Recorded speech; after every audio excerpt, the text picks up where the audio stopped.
Professor Dr. Prakash Bhattarai sir, for giving this golden opportunity to present on the topic of sequential use of Bayes theorem. I would like to thank our friends who are very carefully and interestingly observing our presentation. We are going to present our very short and beautiful presentation. So please cooperate with us. You know that this is our first presentation, which are presenting on the physical mode. Our topic is sequential use of Bayes theorem. So first of all, I would like to lighten on the Bayes theorem. In statistics and probability theory, the Bayes theorem, also known as the Bayes rule, we have already learned about it. Is a mathematical formula used to determine the conditional probability of event. So, as you know that the some event may occur already, otherwise some event may occur later on. Suppose there are two events. If there are two events, one is going to happen and another one has already occurred. Suppose there are two events, one has already occurred and another one event is going to be happen which will happen. In this case, to predict the probability, we use the Bayes theorem. Essentially, the Bayes theorem describes the probability of event based on the prior knowledge of the condition. That means prior knowledge means if some event has occurred means in the basis of the happened event, this information is used to predict the probability of another event which will happen in the future. Okay. Next, the theorem is named after the English statistician Thomas Bayes, who discovered the formula in 1763. Bayes theorem is named after the English statistician, the name Thomas Bayes. Here written here. It is considered the foundation of the special statistical inference approach called the Bayes inference. The theorem, which is given by the English statistician, is considered as the basis of the foundation, which is considered as the foundation or basis of the Bayes theorem or Bayes approach, Bayes statistical inference approach. Next slide. The formula given by the Bayes is presented here. Here is the conditional event PA given B equal to B given A into PA divided by PB, where PA given B is the probability of event A occurring given event B has occurred. Means I have already told that if there are two events A and B, namely A and B, one event A is occurring, means which is going to be occurring, and another event B has already occurred. One event has occurred in the past, and in the basis of their information, we are going to calculate the probability of event A, which is occurring in the future.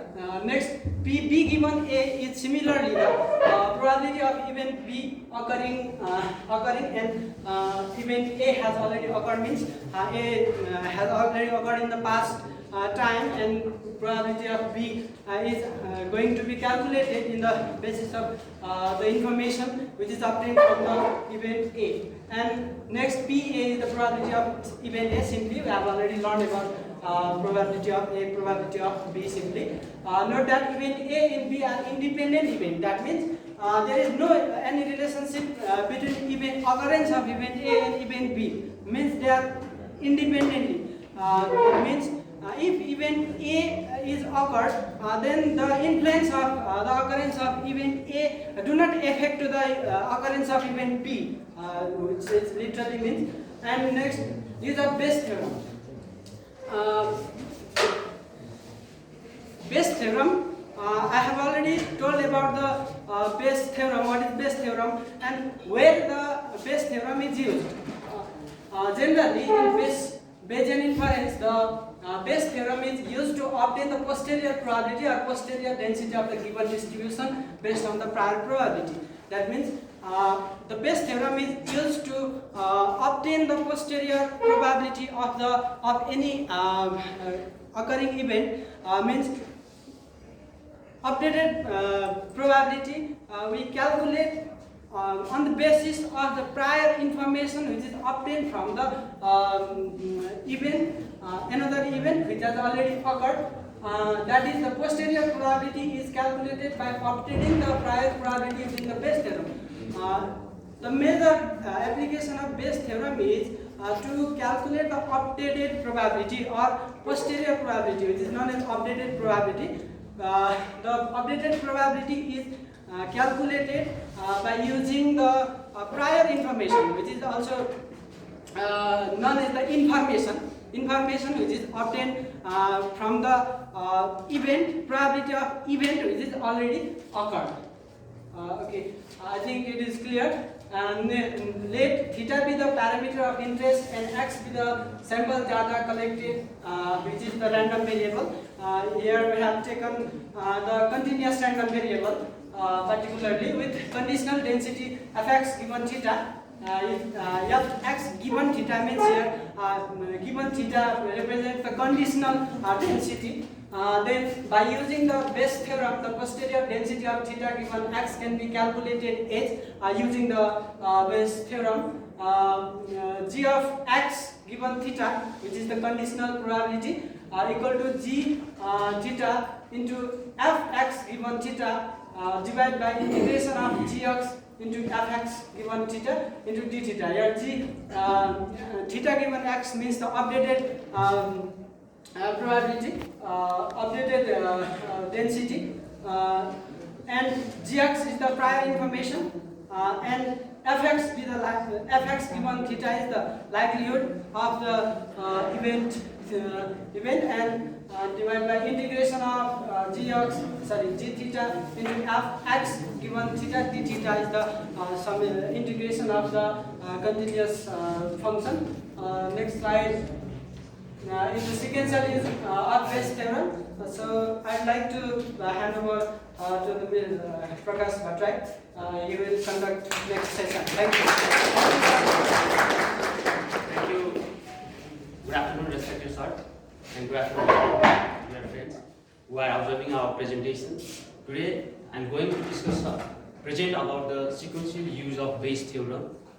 Similarly, as above, the sequential theorem can be used sequentially, data are observed sequentially over a time, one after another. For example, suppose y1 and y2 be the sample collected independently, then the posterior density of theta given y1 and y2, which are observed sequentially, is given by p theta by y1 comma y2 equals pi theta, which is prior distribution, f y1 comma y2 given theta, which can be written as f y1 y2 given theta, f y1 given theta into f y2 given theta, pi theta is as it is. Then we can write pi theta into f y1 given theta is now the posterior p theta by y1 of only y1 data only, that is posterior of pi theta into f y1 by theta means posterior of y1 only, p theta by y1 into f y2 given theta is as it is, where pi theta is the prior probability. Next slide please.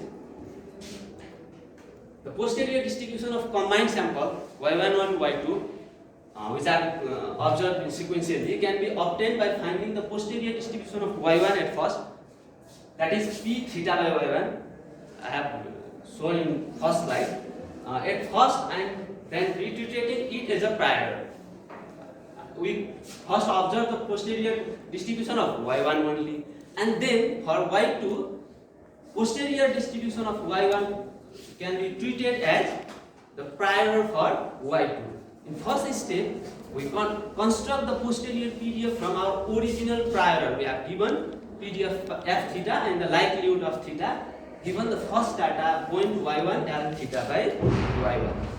That is, p theta by y1 can be calculated at first by using this formula f theta L theta by y1 whole divided by f y1, where f y1 is a marginal distribution, marginal probability, and then posterior of sequential y1 and y2 can be calculated as now. Here we calculate p theta by y1, and this is multiplied by f y2 by theta. Then we can calculate the posterior So posterior of theta given y1 and y2. Next slide. Here is the example. Suppose x1 comma x2 be the random sample from binomial distribution and theta where n is known. Let the prior distribution of theta be beta alpha beta. Prior distribution theta we have given beta alpha beta. Then posterior distribution of theta given x1 we have given, this is posterior distribution of x1 also given, g theta by x1 is beta alpha plus x1 beta plus n minus x1. After the next observation x2, we first take first observation and then the another observation x2. The posterior distribution becomes g theta by x1 given x2 proportional to g theta given x1 x2 given theta, which is the posterior distribution of x1 only.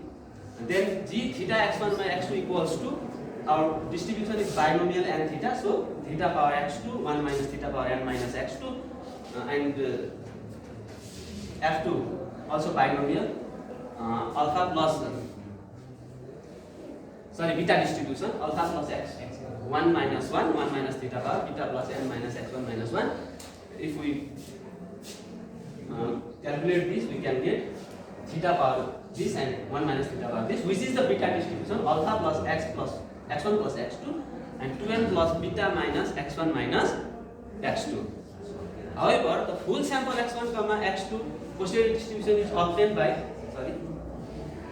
our full sample. If we take full sample x equals to x1 x2, then g theta x1 given x2 equals to f x1 x2 given theta into g theta. We break this x1 comma x2 as using formula f x1 given theta divided into f x2 given theta into g theta, and we use the distribution as above. Then we will get the same in the previous slide, which is also the beta distribution as obtained above. So in general, it does not matter the order in which identically distributed observations are collected, and also that operating prior by one observation at a time or all observations together. First, if we calculate the posterior of x1 x2 by calculating the posterior of x1 at first and then x2, or at a time of both x1 and x2, we will get the same distribution. This is the use of